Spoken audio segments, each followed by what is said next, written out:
Hi, and welcome to the X22 Report Spotlight. Today we have a returning guest, Harley Schlanger. Harley is an historian, a national spokesman. He's been covering the financial industry since the 80s for LaRouche PAC. That's LaRouchePAC.com. And I am very happy to have him back on the X22 Report Spotlight. Harley, welcome back to the Spotlight. Hi, Dave. How you doing? Great. Let's get into, I'm going to start off with North Korea and, what has been happening out there, and then we'll move into other areas. Now, North Korea, they're preparing for war because they do believe, because of these new travel bans, they think that the United States is declaring war on North Korea. The United States came out and said, no, we're not declaring war, but it looks like things are really ramping up in that area. When you look at that entire area, do you think we are actually going to war with North Korea? Something could happen by miscalculation, but I think it's such a devastating potential that if there were to be a war, no one knows what the end result would be. And it would be foolish to keep playing games, including the back and forth between Kim Jong-un and Trump. But I think there's a bigger picture here that people have to look at, which is that there is a dynamic in the world which is moving toward a potential for a new financial and economic system. And the hotspots that are being activated today, Ukraine, for example, which is still a potentially dangerous situation. North Korea is probably the most dangerous, but also the whole rhetoric against Iran and so on. Much of this is designed to keep us in the old paradigm of war, competition between north, south, east, west, all of which benefits a banking establishment which is bankrupt. A group of bankers who think they run the world, have had their way for the most part in the last 30 or so years, and they've driven the world economy to the edge of a cliff. And rather than deal with that, their policy is to use the hotspots, which are predictable. Now, the key thing on North Korea is that everyone says Kim Jong-un is crazy, and he may well be, but he's not crazy to think that the United States might possibly go in and carry out a regime change against him. And the idea of North Korea having a nuclear capability, they look at what happened with Iraq when Saddam Hussein shut down his nuclear program. They look at Libya, what happened when Gaddafi shut down his nuclear program, both of which did it in conjunction with the United States, Britain, and NATO. Look what happened with Iran. They signed this nuclear deal. They agreed to give up development of a nuclear weapon, and now they're in a target site again. So from the standpoint of the North Koreans, giving up nuclear weapons would set them up for regime change. Now, besides the overheated rhetoric, I think you have to look at another issue here, which is U.S.-China cooperation, and also what Secretary of State Tillerson has been doing. Because Tillerson has made the point, there will be no regime change. We're not going to try and overturn the government. And if you listen to Trump's speech at the United Nations, that was the message of the first part of his speech, that the United States is not a policeman of the world. We're not going to tell other countries what to do. We want cooperation. We want collaboration. And then someone inserted the exact opposite into the speech, where he threatened North Korea, Iran, Venezuela, Cuba, and Syria. So I think this is a dangerous situation, but the way out of it is cooperation with China. And President Trump will be going to China in early November. He'll probably also meet again with Putin, either at the APEC summit or the ASEAN summit. And so these are opportunities to coordinate more closely a diplomatic solution. And I think it has to work, because if you don't have a diplomatic solution, you're going to have a war which could unleash unbelievable chaos. Do you think that Trump is compromised right now? Do you think that the cabal, the deep state, the neocons, are they controlling what he does, or do you think he's doing all of this on his own, where the corporate media is out there and they're saying, we're going to war, we're heading into war? Do you think he is compromised by them at this point? Well, I don't know about compromised. He's definitely surrounded by them, and they definitely have their hands on some important levers of power in Washington.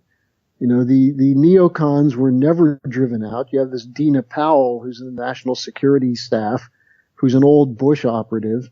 You have McMaster, who comes out of the Petraeus network, which was a Bush network. So the people that Trump defeated, smashed really during the presidential campaign on this issue. I mean, what did he go after Jeb Bush on? The Iraq War. He went after all the Republicans on the support for war against Syria, regime change in Libya, the threats to Russia. And now we see him in some cases backtracking on these things. You know, is it people giving him speeches on this? Is it people controlling the levers? Is it Trump changing his policy?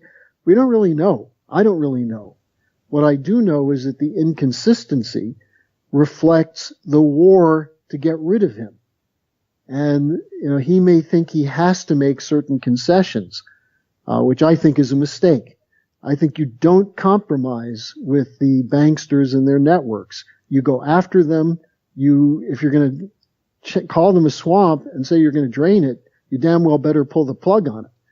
Because I think the problem is that Trump, from the day he won the election, has been targeted by a cabal of the most powerful private interests in the United States and in Britain working together. And the point people for this are former President Obama, who's running operations against Trump, and his operatives such as Comey of the FBI, Clapper from Obama's director of national intelligence, and Brennan from the CIA. And you put that together with the Hillary Clinton networks in the Democratic Party and the traitorous networks in the Republican Party, and then you throw the media barrage against him on Russia, Putin did it, it's an illegitimate election, and so on. And I think Trump is completely surrounded by, and knows he's surrounded by people who are out to run him out of office or kill him. And so I think this plays into it as well. This is a part of what's shaping what he does. So I think instead of people throwing up their hands and saying either Trump's an operative of the deep state or he's been compromised or taken over by them, I think there's a war going on. There's still a war going on. And we've got to make sure that the deep state is defeated. Now, there's been a couple elections. There's been a couple referendums that's been happening. We've seen Catalonia. That is coming up very soon. They're going to have a referendum. We also see the Kurds. They had a referendum. We also see out in Germany, there was an election with the German party and Angela Merkel supposedly won. You're out there. What are you seeing? What's your take on this election? Well, what happened in Germany is that the ruling coalition, which is the Christian Democratic Union and the Social Democrats, are destroying Germany. And they're destroying Germany not just by Merkel inviting in immigrants, but inviting in immigrants at the point at which the German economy is being shut down. You have the attack on the auto sector in Germany, and very few Americans know about this, but Volkswagen, Mercedes, BMW, they're all being targeted now, not just on diesel engine, but on fossil fuel-powered cars. They're under attack. The Merkel policy is anti-nuclear, anti-technology. She made herself the partner with Obama against Russia, and this is very unpopular in Germany, including with industrialists and medium and small enterprises, businessmen, the so-called Mittelstand.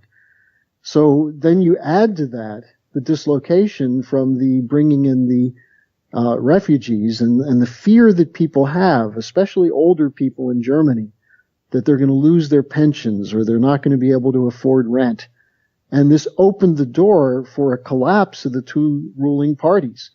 So the CDU, Merkel's party, had its worst vote total, 33%, since 1949.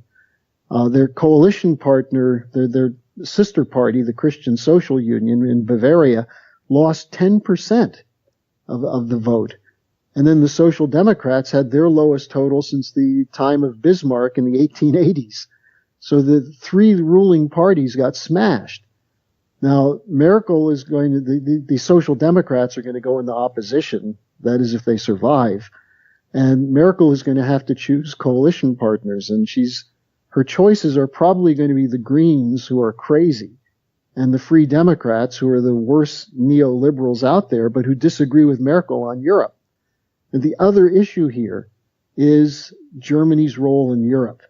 Will the Germans accept what Macron is trying to do to make Brussels the center of all budget and all finance in Europe? That is, they'll basically take away any last resemblance of state sovereignty, national sovereignty. And if Merkel goes along with that, which so far she's been doing, then I think what we saw in this last election, where the Alternative for Deutschland, the AfD party, got 13% and came in third, and actually won in Saxony, one of the major Eastern Germany states, and came in second in a number of Eastern German states, they're going to continue to gain. And so Germany becomes ungovernable. Merkel won't have a coalition for 30, 60, 90 days. There'll be no government in Germany, a caretaker government. At a point at which the Italian banking system is going back into crisis, you pointed out the Catalonian referendum in Spain, the continuing problem of terrorism in Europe. So Germany's got to chart a new course. And this is what Mrs. LaRouche, who was very influential in German politics, has been saying. Germany's got to break with the anti-Russian policy and embrace a role in China and the New Silk Road as a way of bringing Europe into that alliance, that new paradigm. So you mentioned the Silk Road, the Belt and Road. Where do we stand with that?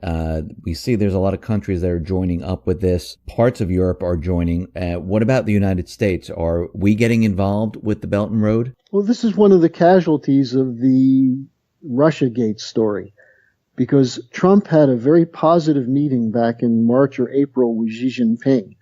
And this is in spite of the fact that you had a bunch of people in his administration who were saying China is a currency manipulator, China is a cheater, they're stealing our intellectual property, and so on.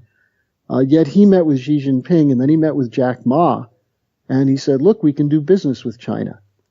Even Bannon, 2 weeks ago, was in China, Hong Kong, and he gave an interview with the South China Morning Post, which is the Hong Kong daily paper there. And he said, look, I respect Xi Jinping. I'm not anti-China. I just want things to be fair. So I think what we're seeing, and Trump did send a representative from the National Security Council to the Belt and Road Conference a couple of months ago. And there have been follow-up meetings where the United States is talking with China about two things.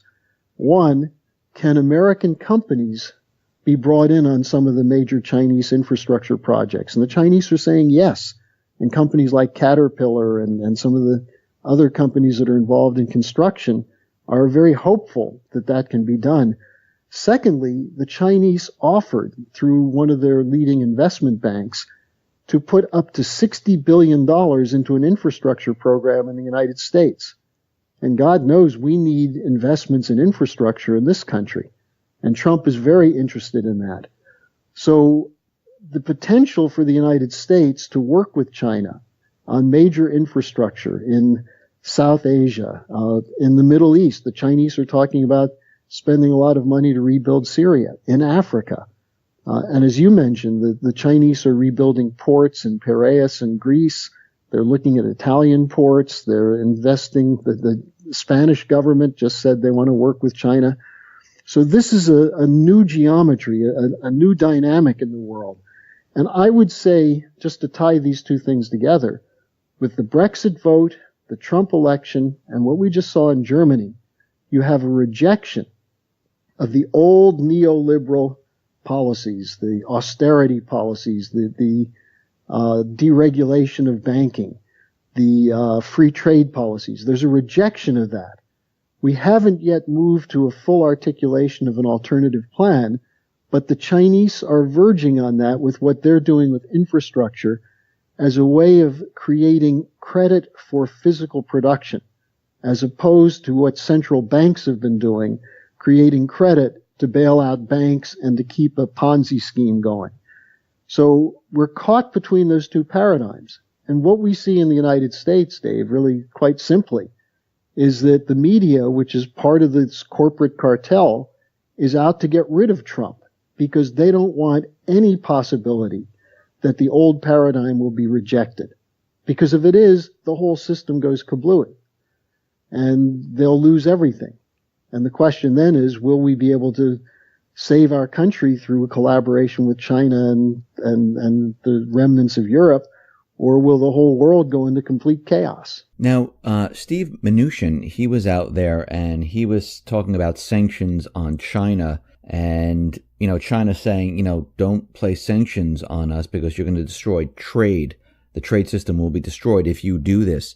I mean, if the United States goes ahead and they actually go ahead and place sanctions on China, this is not really going to hurt China, is it? It's really going to hurt us more so than China. Well, you're right about that because the Chinese are exporting to everyone.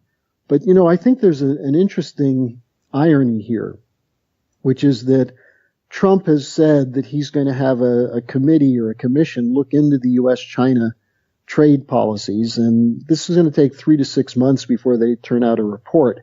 So we're going to have the next meeting between Trump and Xi Jinping before that. But the Chinese could, if they wanted to play hardball, accuse the U.S. of currency manipulation.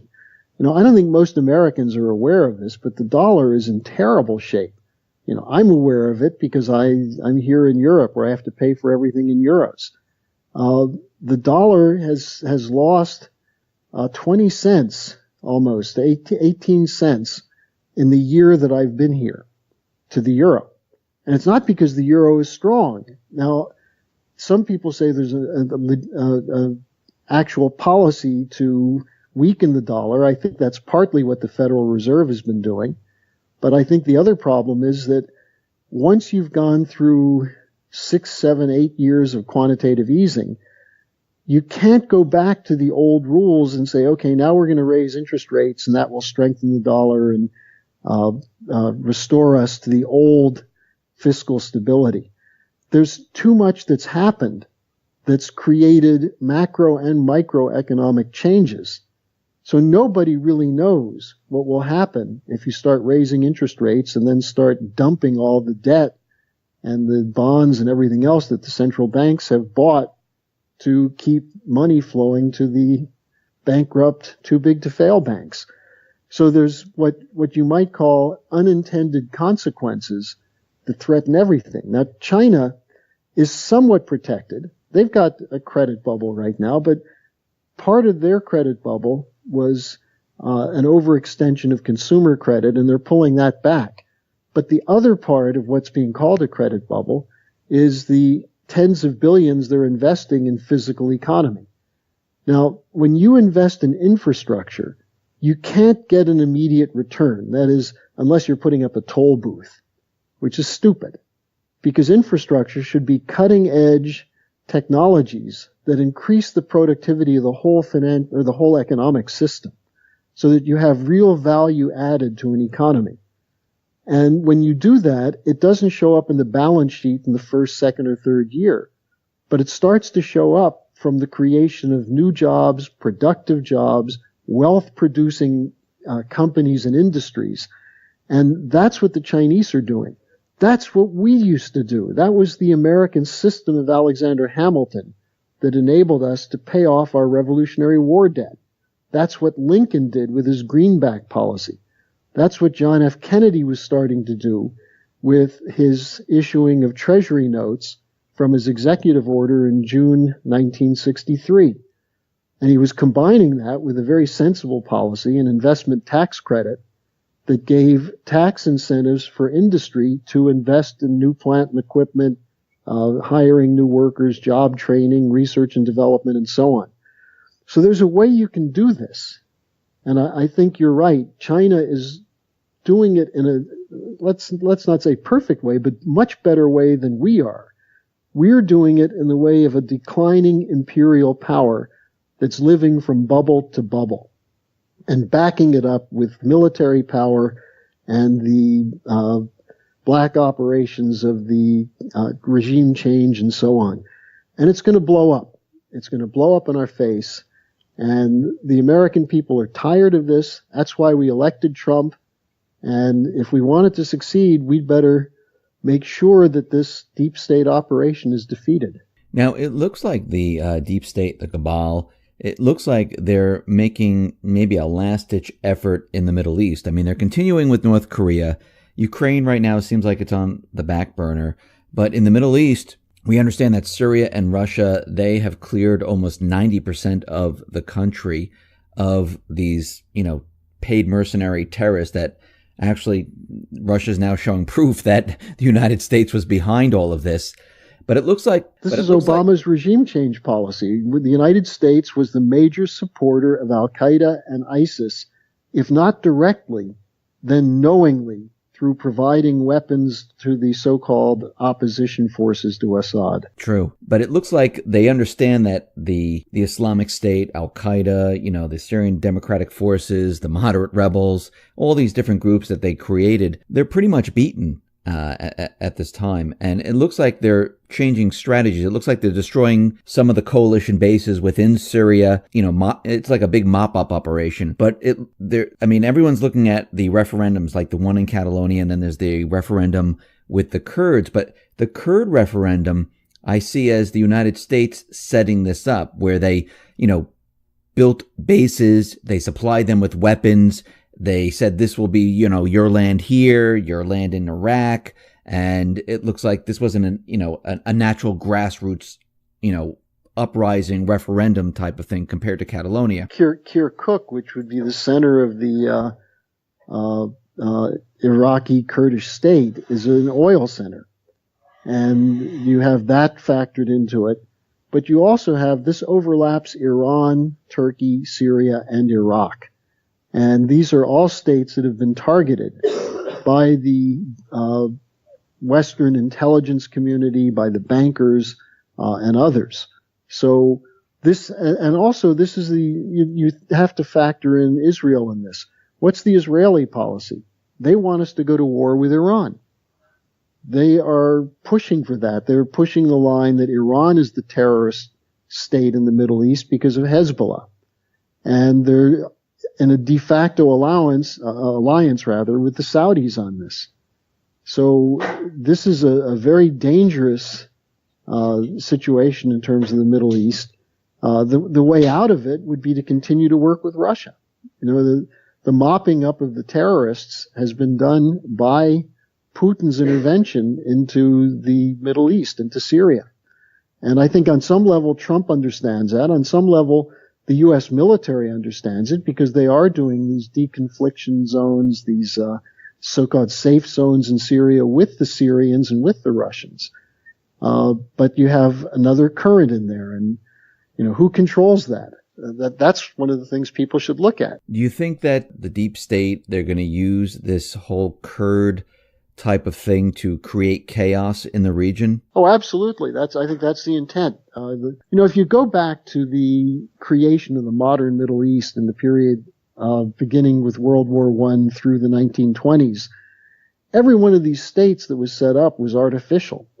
But the ones that succeeded, like Iraq and Syria, and, to Americans to hear that they succeeded, that might seem strange, but they actually were functioning as secular republics, where you had all the religious differences and the time bomb set up with tribal and ethnic differences, and yet they were working. So what do? We go in and we kill Saddam Hussein. We go in and try and overthrow Assad and throw out his family and break up these multi-ethnic, multi-religious secular governments.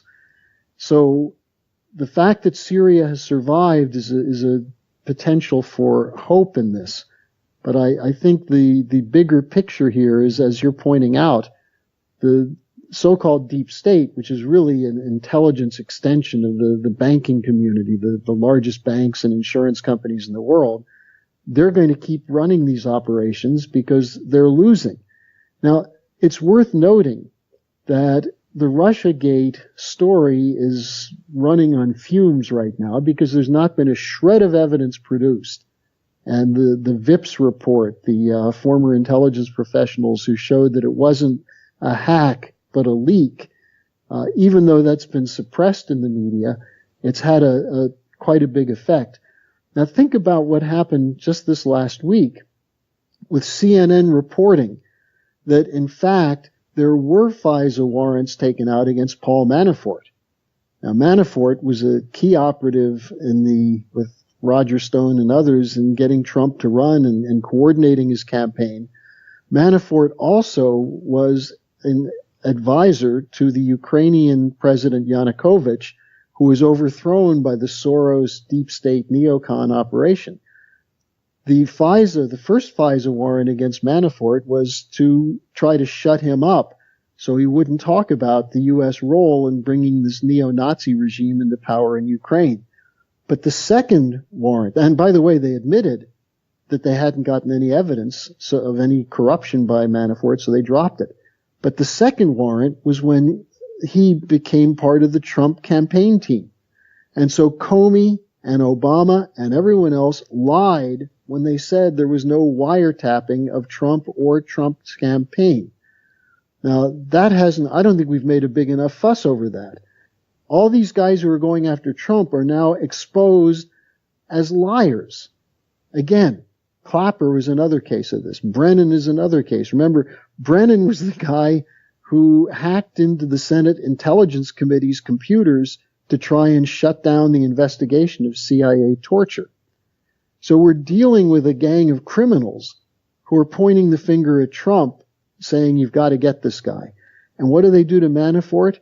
They go to his house at 6 a.m, they break in, they pick the lock while he's in there sleeping, and seize documents which he's already provided to the investigation. And then they threaten him by saying, you're going to be indicted, because they're trying to flip him. So I think we're seeing a very desperate operation. And if Trump has any intention of following through on his promises from his campaign, both in terms of taking on Wall Street and taking on this intelligence community, he's got to be out front exposing this corruption, this criminal gang, and proceeding with the alliance with the Russians and the Chinese. So I think we're at a turning point potentially. But, in the United States, there's a bubble, a media bubble, which fake news is everywhere. That's basically all you can get.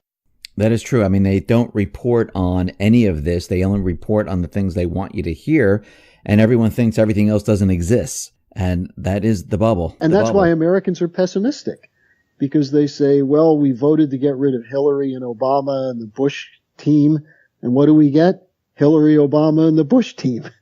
So, the view of most Americans is we tried and it didn't work. And I think that's a mistake.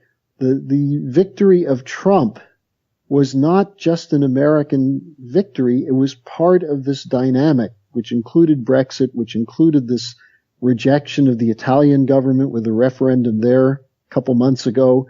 It includes the vote in Germany. People are dissatisfied. They're angry. They see an arrogant gang stealing their life's work and taking away from their children and grandchildren. But they don't know how to fight it.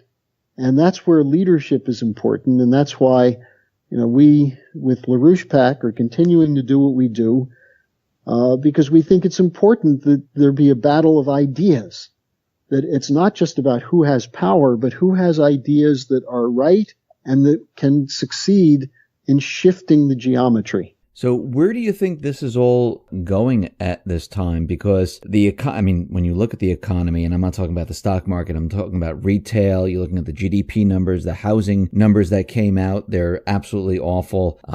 Everything's falling apart very, very quickly right now. And, there's no new manufacturing coming back to the United States. We're not with China with the Belt and Road at this point. The dollar is declining. Can Trump do anything at this time, or is the economy just doomed and they're just going to have to let it fail? Well, there are some people who are saying that the best thing for him to do is just let it collapse and then try and do a restart. But I don't think that'll work, because the people who are collapsing it are going to be positioned to do the restart.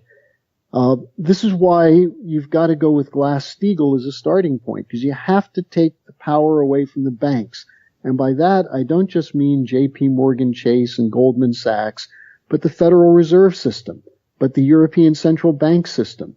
These central bankers have created an unsustainable bubble. Just as an example, leveraged loans to corporations are up 53% this year, and it's at a level that's higher than that of 2007. The Wall Street Journal just had an article on this a couple of days ago saying that the lending to highly indebted companies is a serious problem. This was, Toys R Us as an example of that. The Bank for International Settlements is saying that U.S. companies are leveraged higher than ever, and that either a downturn or higher interest rates could lead to bankruptcy of 20 to 30% of U.S. corporations. And I just saw an interesting interview with a friend of mine who was pointing out that the valuation is completely insane. And he used Snapchat as an example. What's its market cap is something like $50-something billion, and what do they produce? So this is going to blow out. And the problem is you can't say when it will happen or what will trigger it. But as someone at the Adam Smith Institute said last week, this is an accident waiting to happen. And that's why what Lyndon LaRouche has been proposing since before the 2008 crisis is get back to Glass-Steagall, take the power away from the too big to fail banks. They'll not be bailed out. They either have to be commercial banks under strict regulation, or if they're investment banks, they have to eat their own losses. No more bailouts, no bail-ins. And we might as well add no bail for the bankers who are committing the crimes. If you do that as a start, then you can start moving credit through the banking system in major infrastructure programs, Hamiltonian credit policy, which will begin the process of rebuilding the country, not just in terms of the platforms of development, but creating new corporations. As you were just saying, we're not doing that. We need new corporations. We need, and not just startups in so-called tech, but in construction and in metallurgy and things of that sort, machine tool development. This is what we're losing, and this is what we can restore. So either we'll have a collapse, in which case all bets are off, or we can move to a coordinated, organized, thoughtful reorganization of a bankrupt system. And that's what bankruptcy is all about. Not that you lose everything, but that you actually take what's valuable and make sure it can function and write off the bad debt. And the people who have to take the losses are not the taxpayers, but the people who created it. Now, I just wanted to throw into the mix that there are certain countries now that are selling their oil not using the dollar, like Venezuela, for instance. China and Russia, they're doing business not using the dollar. And of course, Iran, Iraq, eventually Syria, most likely. I mean, a lot of countries are starting to move away from the dollar. I mean, do they know something that we don't? Well, and some of these countries you mentioned are also buying a lot of gold. Yeah, this is part of the new paradigm that if a system is based on a bubble, if a world system is based on the dollar and the euro and the yen that are all propped up by printing money, by corrupt and criminal central banks, at some point it is going to blow.